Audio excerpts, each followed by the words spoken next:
We're picking it back up in Romans chapter 7, verse 25. Paul states as follows: I thank God through Jesus Christ our Lord. So then with the mind, I myself serve the law of God, but with the flesh, the law of sin. So first off, we have Paul giving thanks.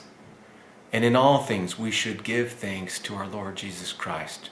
Remember, He not only created everything that we are experiencing, but He is sustaining us from moment to moment. Every moment that we are here, we are being sustained by His power. And His power is love. Remember, God is love. So we ought to be thankful to have this experience where we think we have the ability to do things in private, yet we are going to be fully and completely accountable for our actions, because everything that we do using His power, because He is sustaining us.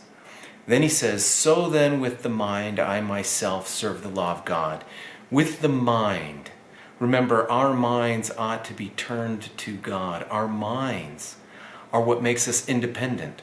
The ability to think and act on our own makes us accountable to God. It also makes us independent of God, meaning we have the ability to think and do whatever we choose. God will not force us to be like Him. He will only invite us and entice us to be like Him. Use your mind to serve the law of God. And when he says serve, the word in Greek is doulios, D-O-U-L-O-U-S, which means to be a slave to or be enslaved by, controlled by. You decide whether you will allow God to enslave your mind, meaning that you will serve Him, meaning that you will be attached to Him, or whether you won't. But with the flesh, the law of sin. Now the flesh meaning the nature of the flesh, meaning the weakness that we are all born with, that we are all given. Because in this life, you will always have the choice between good and evil.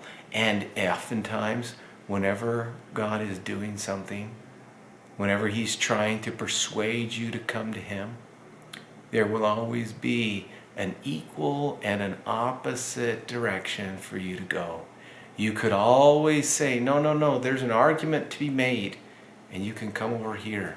There will always be thousands of voices who raise up to oppose what God is doing in your life. You must make that choice to do good, to see things as they really are, and to practice the pure, unadulterated religion of heaven, which requires you to be connected to heaven. It's not supposed to be some empty form that you simply follow, but it's supposed to be alive in you. Let the gospel live in you. I hope this has been helpful. Thanks for watching.